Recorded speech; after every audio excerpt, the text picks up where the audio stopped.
Hello, Sonor family. Jules here, and it's a Sunday afternoon where I'm at. And today we're going to talk about the return of the HLD 590 in a very limited edition. So limited that I think it is already globally sold out, even though it hasn't been delivered yet. And the irony of that is, this is the 150th Sonor anniversary, and they only made 100 of these. And makes you wonder why they didn't make 150. Did they think there wasn't the market for it?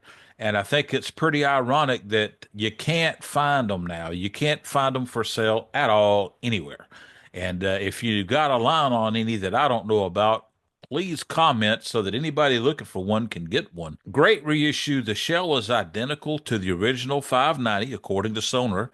And the hardware is all different. It's not the copper plating, it's the gold plating on the new stuff. Plus, it's got modern appointments. It's got the dual glide system, which, the more sophisticated parallel action strainer was on the original 590. Really poses a problem for a lot of people trying to find adequate cases. Now, I've got those on hand, and that is part of why I'm doing this video here, but we're going to come back to that later. Just know that if you've got any of the Sonor stuff that's got the parallel action strainer, or even just the extended snare gates like was on the original Hella Hoops, I've got cases for all that, and I've got them on hand, ready to ship. I can have them out to you tomorrow. So anyway, let's get back to the 590. The 590 had the copper hardware as opposed to the current gold-plated hardware. Also, the lugs were different. The original lugs were the square lugs, like had been common to the Phonics up until that point, and they had the clips for the snap lock system, and they also had milled sides on the tension rods. Now, to me, the current tune safe system internally mounted in the lugs is far and away better. And here's my reasoning for that. I had a D500 snare drum that had the clips, that had the snap lock clips and the milled sides on the tension rods, and they were basically impossible to finger tighten. And they only locked into a fixed position with half a turn. One downside to the milled tension rod and the snap lock system was that on my D500, on head changes, there would always be a little bit of a metallic grit. And all of that grinding was eliminated with what is now the tune safe system.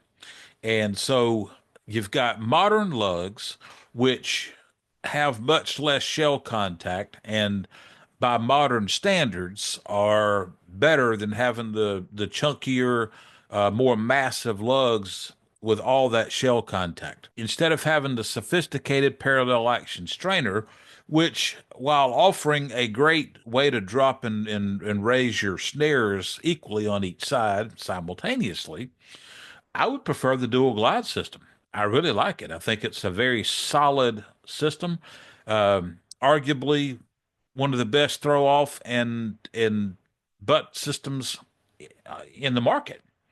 And I like the fact that they're individually adjustable. So if you're trying to get that even spacing of the snare wires on the bottom head, it's easy to do with the dual glide system. So that's just to me, that's not even a trade-off. The hoops are a little different. The Hella hoops, the top hoop, uh, may be completely unchanged other than the plating. The bottom hoop, they've eliminated the extended snare gate. Now, the extended snare gate back in the days of the phonic drums and all that with the older Ludwig looking throw off that Sonor had, that would slide through those extended snare gates so you could actually change bottom heads without having to undo your snare wires. And things have just moved on so far from that. And so the current HLD 590, they're building on a tried and true snare drum shell. I mean, you look at what the originals are going for in resale. It's amazing. It's astounding.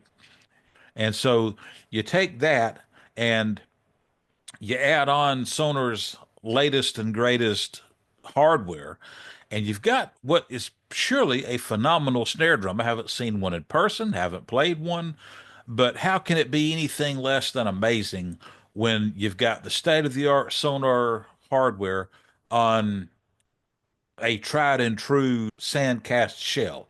I love what they've got going on with that. And in the long run, I'm going to really be disappointed I didn't snag one when I had an opportunity.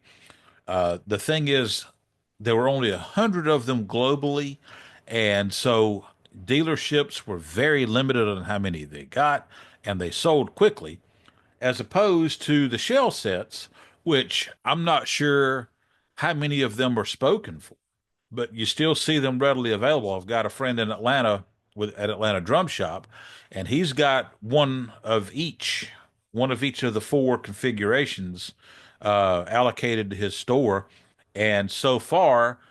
He hasn't got any buyers, but also they're not here yet, so that's going to be a factor too. I think that once they start selling, they're going to pop pretty quick. So anyway, that's just my take on the current 590 from a perspective of a long-term Sonor fan. Now, moving along to the cases, King Kong cases were around before the 590 was ever even released. And at the time, Buzz King was the Sonor product manager for Honor HSS. And he had founded King Kong cases in 1982 while in that position. So they are purpose built cases for those drums. And I've got two of the 590 cases here, which also work with the 588s and the 580s. And I've also got a case on hand for a 591, which is the 6.5 inch deep. And I've also got one for or 14 by 5. And I'm not aware of there ever being a signature snare drum in that depth, but it would work for a 14 by 4, which they did make, the Piccolo, and would leave you a little room for sticking a head or two on top of the snare drum, and would secure the drum in the case nicely. So just know that I got them ready to roll. If you want something I don't have on hand, I can get it built for you really quick. All we need is the specs of what you have and what you need the case for, and we can certainly get a quote to you pretty quickly. All these cases are hand built by Buzz King in Virginia, have been for over 40 years. And anyway, quality's top notch. People have been very happy with anything they've bought from me in the way of the King Kong cases. And to a large degree, a lot of the old time Sonar guys, just they're kind of the unofficial case of the old Sonor Signature stuff. Over the years, Buzz has had a lot of Sonor artists that were also King Kong case owners as well. And in a recent conversation with Adam Nussbaum, he's one of them. He has King Kong cases, and a lot of the other Sonor guys did too. So I've got them on hand, got them ready to roll. Here's a picture of what we're calling the 590. Again, this houses the 588, the 580, and the 590. That's a 14 by 8 drum with the parallel action strainer and the extended snare gates. If you don't have the parallel action strainer, your snare drum is going to fit into this case just fine. No problem. This is developed for the one with the extended snare gate on the hula hoops. If you don't have that and you've got a 14 by 8, this is the case to look at. We're kind of dubbing this the 150. This is built to handle a very heavy snare drum like the 150th anniversary snare drum that's the HLD 590. It'll handle the weight. This has not been constructed with the channel for the extended snare gate, as the 590, the current HLD 590 does not have that, and this will easily handle the dual glide system. So very solid case for your signature snare drum or any 14 by 8 case. If you need anything other than what I've got on hand, we can get it built for you very quickly. Just contact me at drummandstage@gmail.com, and we will get that put together for you and get you a quote, and then get your drum case built or whatever kind of case. Get your case built when you're ready to roll with that. So anyway, thank you so much, and we'll talk to you soon.